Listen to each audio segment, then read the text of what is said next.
thick blood began to ooze from his body, and the spiritual energy in the surroundings trembled. Thinking vital force ensures your dominance. Well, I'm cutting that off and bringing light to the world, Seth declared, taking a deep breath. His weak vibe from before disappeared, and now he was buzzing with energy. At that moment, a formidable aura enveloped the mountain range. Dark clouds gathered, thunder roared, and purple lightning struck Seth incessantly. It was a spectacle reminiscent of immortal crossing tribulations. Incredibly awe-inspiring. Alaric and the others were dumbfounded, standing frozen in shock. The divine might, thunder, and continuous marvels in the sky indicated a breakthrough. However, Seth was supposed to be on the brink of death. How could he be transcending into the realm of terrestrial immortals? What on earth was he anyway? Quick, run for your life. Seth's overwhelming power and growing intensity terrified Alaric. Alaric had lost all courage to resist and fled without a second thought. Seth's astral projection was the result of a risky technique, pushing him to the edge of injury. But what he faced now was a true breakthrough. In an instant, he went from being the ultimate grandmother to entering the realm of terrestrial immortals. At this level, each move had the power to shatter the world.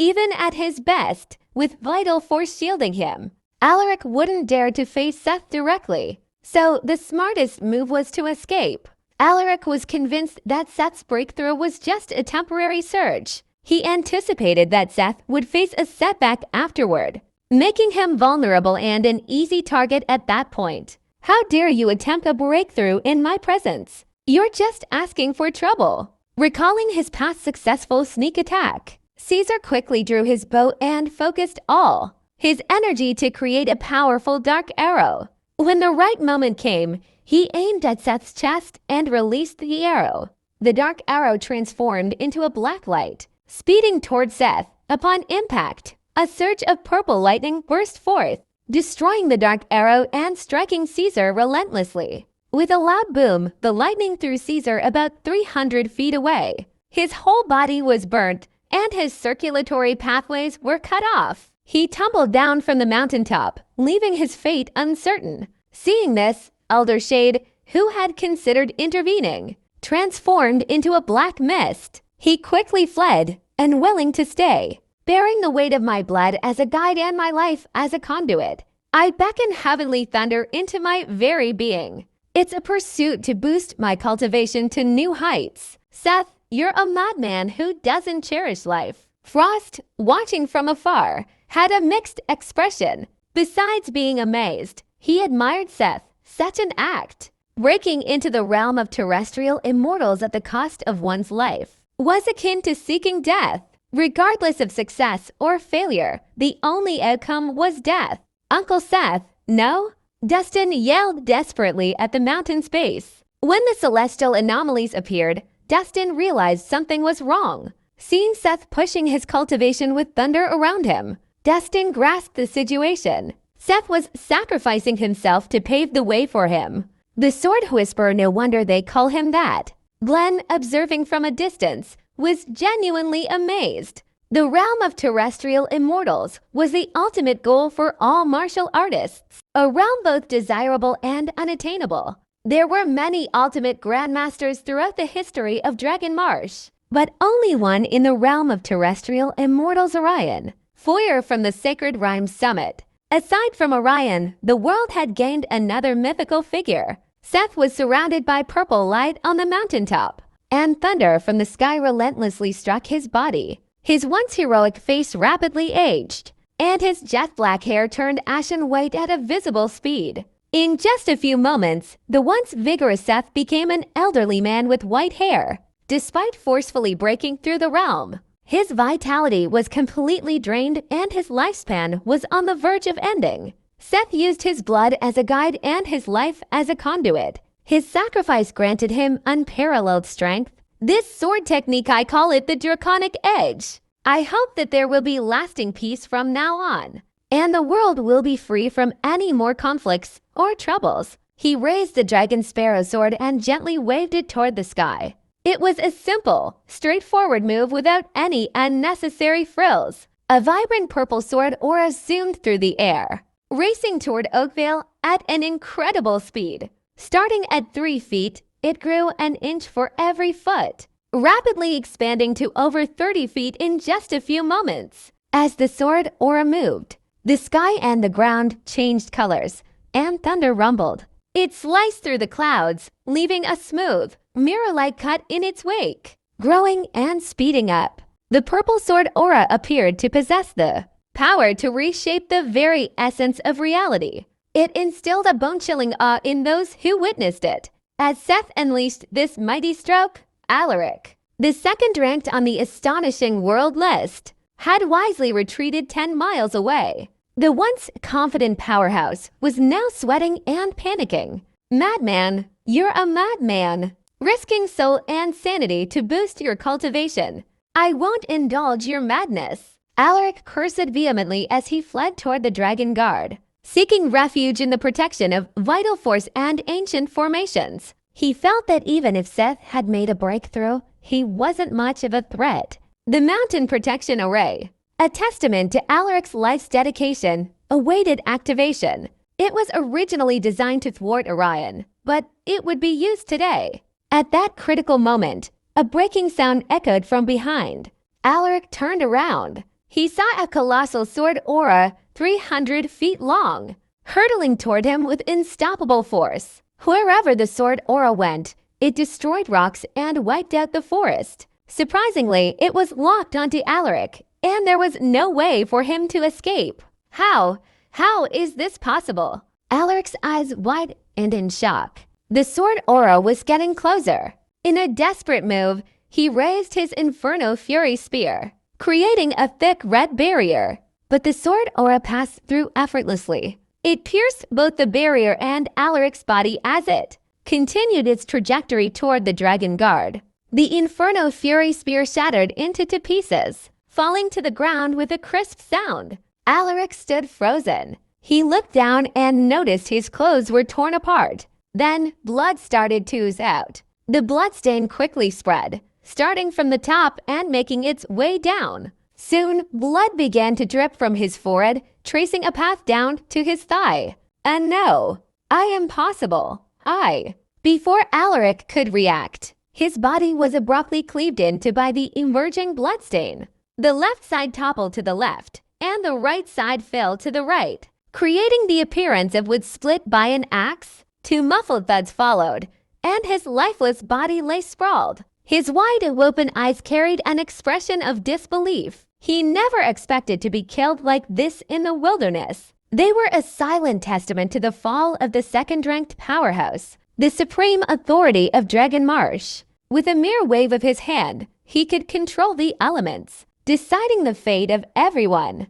Destined and blessed with vitality, he should have lived a long and prosperous life. Why did he meet his end? Where did it all go wrong? Alaric's unexpected demise happened out in the wilderness. His lifeless body eventually became a meal for wild dogs. Nobody expected that the second-ranked, astonishing world-list powerhouse and chief guildmaster of Dragon Guard would end up as a meal for wild animals. Ironically, not even his bones were spared from this undignified fate. Meanwhile, a pressing assembly unfolded in Dragon Guard, gathering esteemed venerated members, elders, and officials. 2 hours had elapsed since Chief Guildmaster Alaric emerged from seclusion, yet there was still no sign of him.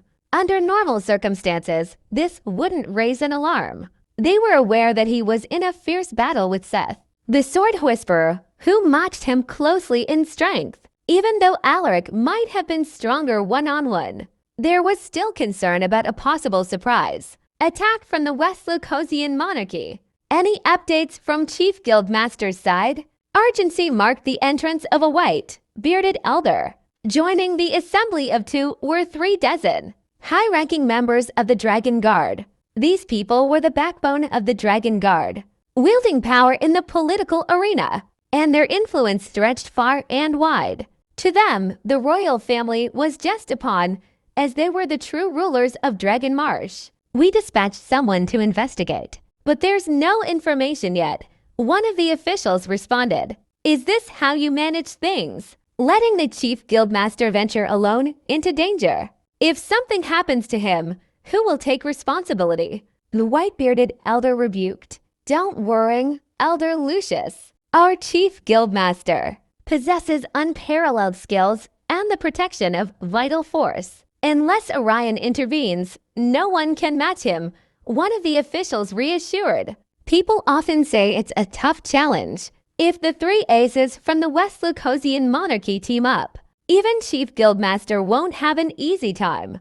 Elder Lucius explained seriously. For years, the Dragon Guard had shown restraint toward the West Lucosian monarchy due to the threat of the Black Dragon army and their three formidable aces, the Sword Whisperer, the Drunken Maniac, and the Executioner. These three are formidable characters. When they join forces, they become an unstoppable and overwhelming force that no one can resist. Elder Lucius, stop worrying. The West Lucosian monarchy is struggling to protect itself. It's unlikely they dispatch so many warriors, the official dismissed. The Dragon Guard had always been unstoppable, and the Chief Guildmaster, in particular, was unparalleled.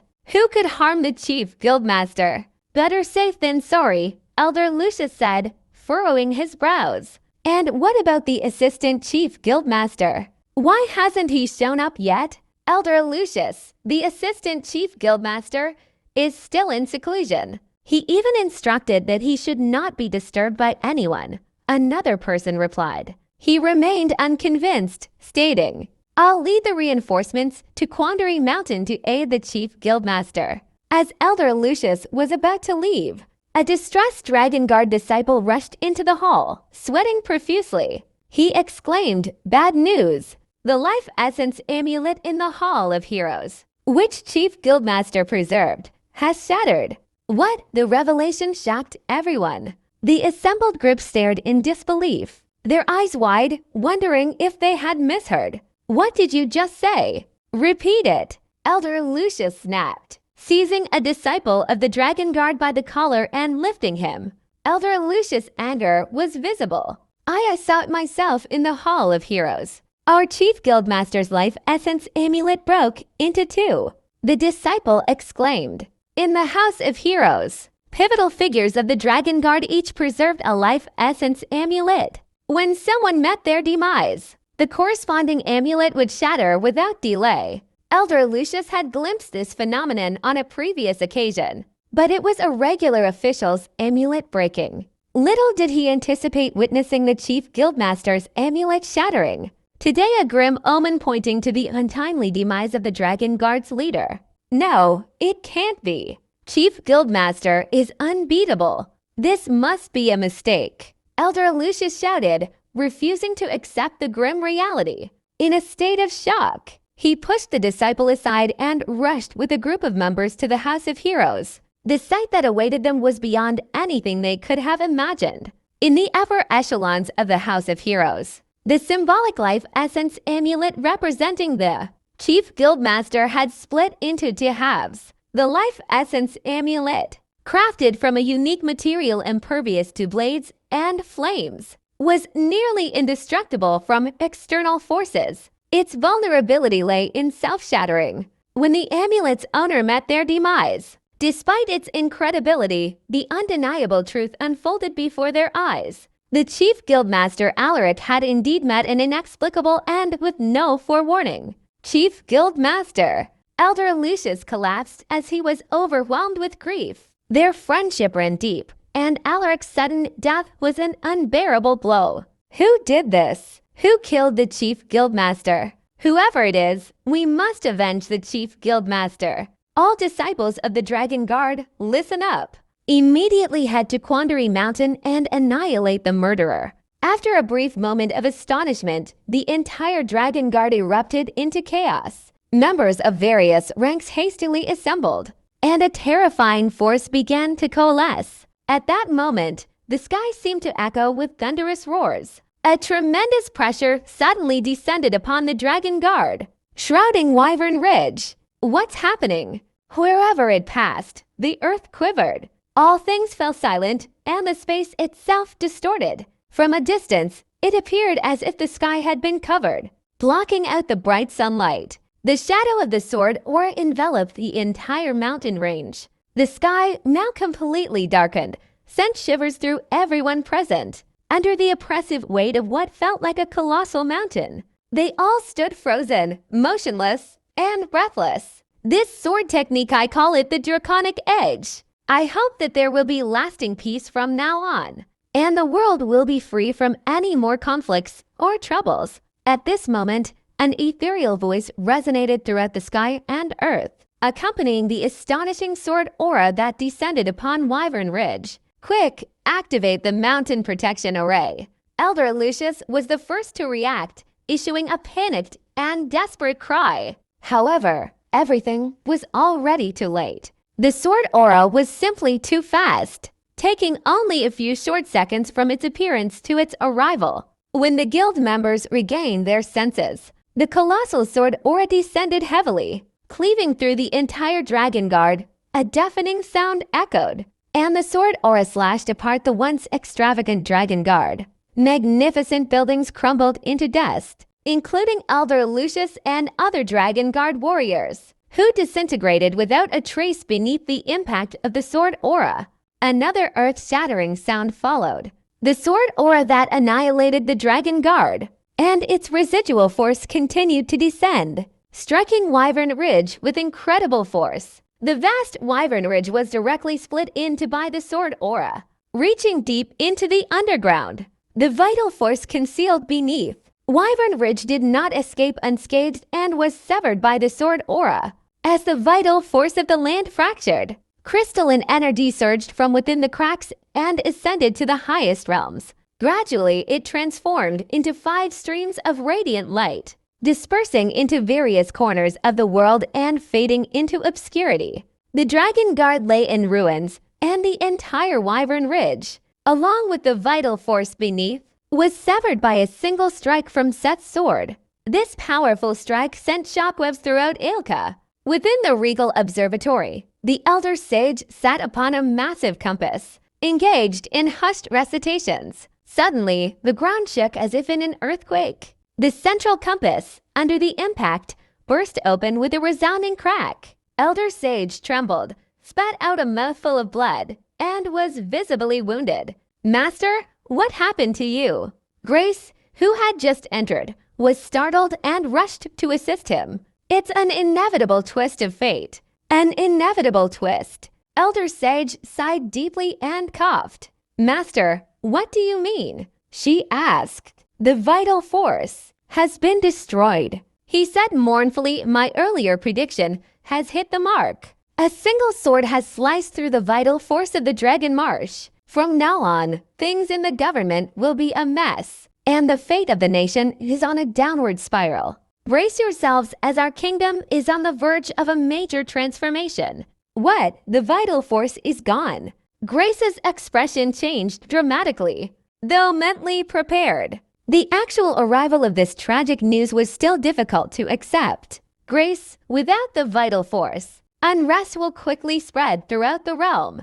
You must inform the royal family early and try to stabilize the situation as much as possible," Elder Sage advised. "I've already informed my father about this matter, but he's been unwell lately. My brothers are engaged in political intrigue, vying for the throne. They're neglecting these issues," she explained with a furrowed brow. Her father, weakened by constant exertion, had been bedridden recently. Rumors ran rife within the royal family, and several powerful princes were maneuvering to seize the throne.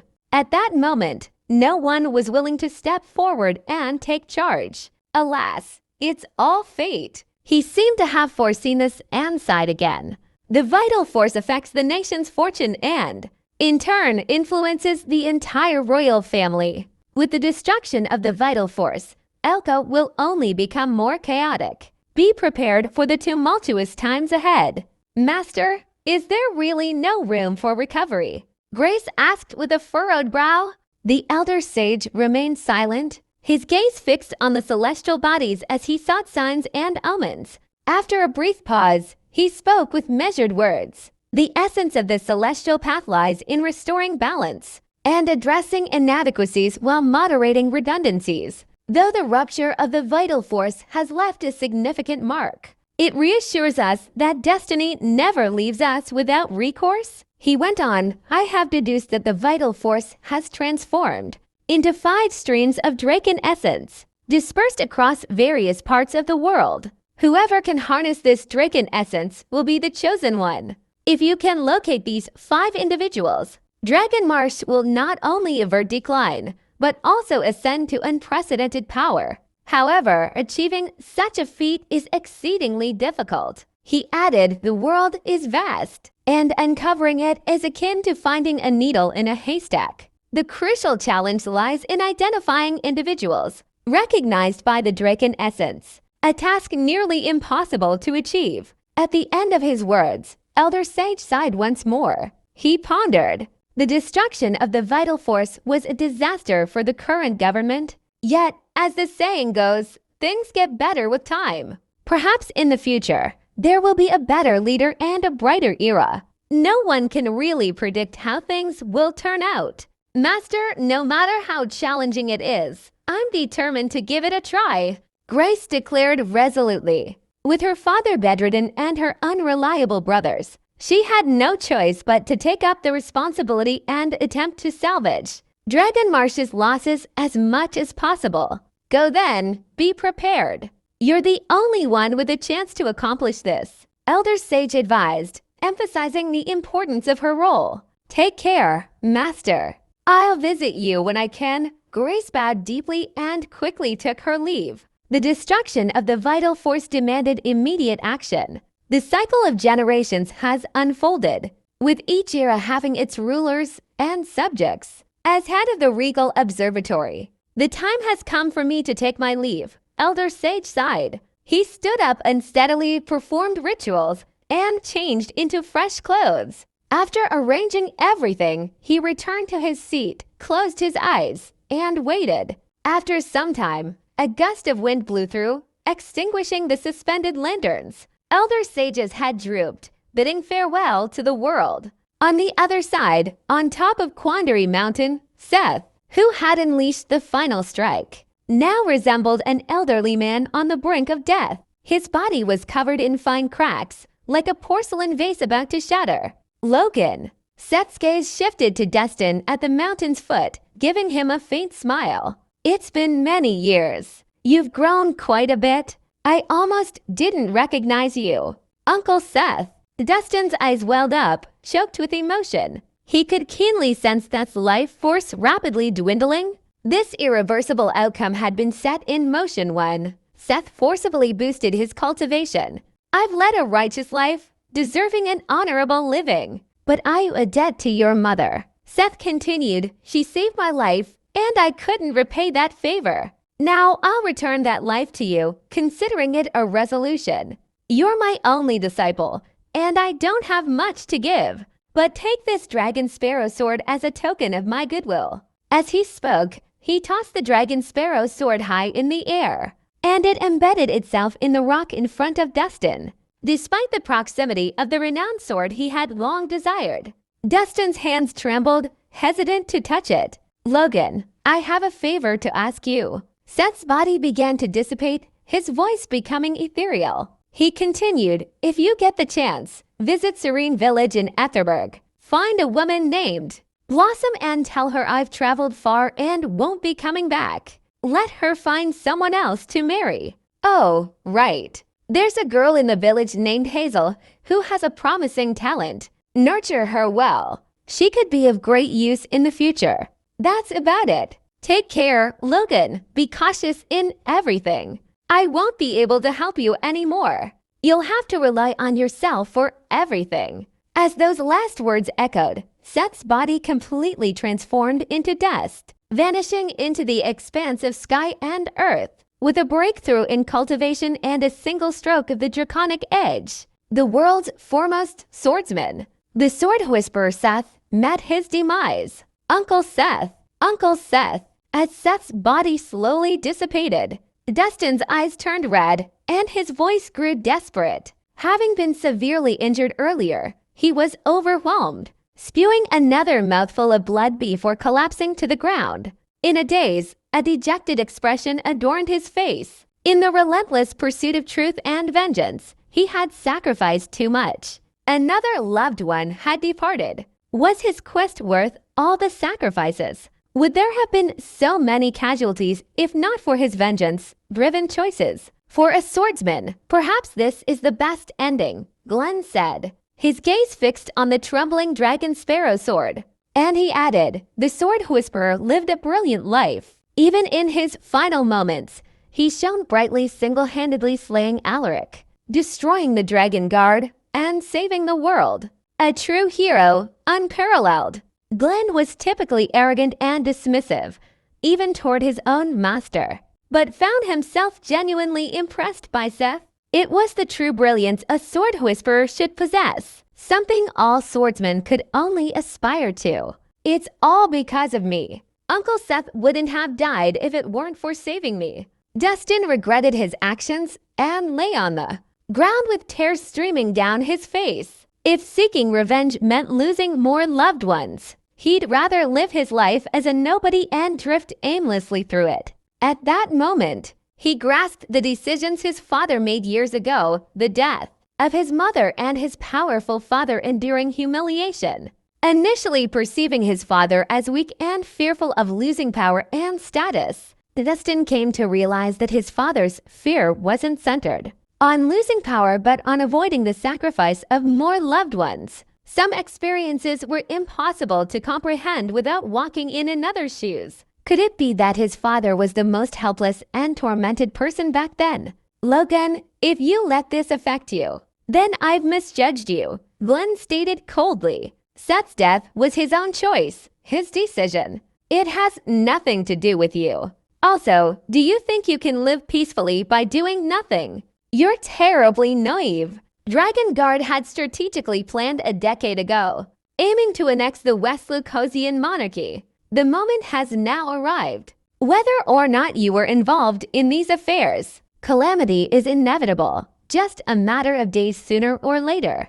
Glenn continued, as the Crown Prince of West Lucosia, you carry everyone's hopes and should shoulder corresponding responsibilities. Instead of crying and blaming yourself, it's better to stand up and continue your unfinished plans, even if they are wrong. Only then can the sacrifices for you have meaning. Do you understand? Then Glenn grabbed Dustin's collar and lifted him. Glenn rarely got angry, but seeing Dustin in such a pitiful state infuriated him. After listening to Glenn's words, Dustin's desolate expression gradually eased. In his lifeless eyes, a glimmer of spirit returned. Dustin said resolutely, "You're right. I can't let Uncle Seth's sacrifice be in vain. I can't disappoint those who sacrificed for me. I must continue forward. I must change everything." Rather than stumbling through life and shedding tears, he would continue walking, honoring his loved ones. Exactly. This is the dignified attitude Kieran should have. Glenn nodded in satisfaction. Firstly, Glenn and Dustin were cousins. Secondly, encountering a worthy opponent was rare. And Glenn didn't wish for Dustin to be disheartened. After all, the solitary pursuit of victory was too monotonous. Logan, you'll have to walk the rest of the way yourself. We'll meet again someday, Glenn said before swiftly vanishing from sight. The Sword Union's mission was to kill Dustin, but Glenn defied the order and provided assistance. He was well aware of the inevitable consequences awaiting him at the sect. His explanation was concise. Anyone who dared to challenge him could do so, and the sword in his hand would provide the answer. "Sir, how's your injury?" Abigail asked with concern. "I'm fine." Dustin shook his head, surveying the battlefield littered with corpses. He said, "This place is not suitable for a prolonged stay. Let's head back." Though Alaric was dead, the Dragon Guard was not entirely wiped out. In case skilled warriors arrived, Dustin, in his current state, wouldn't be able to handle them. They needed to retreat promptly. After walking on the main road, they got into a car and headed straight for Oakvale. However, when the car was halfway there, a large number of fully armed soldiers suddenly appeared ahead. These soldiers quickly surrounded Dustin's vehicle. Abigail's expression changed when she saw them, and she immediately took out Poison, saying, "This is unbelievable. Why are there still enemies? Sir, stay in the car. I'll deal with these guys." With that, she was about to get out of the car to release the poison.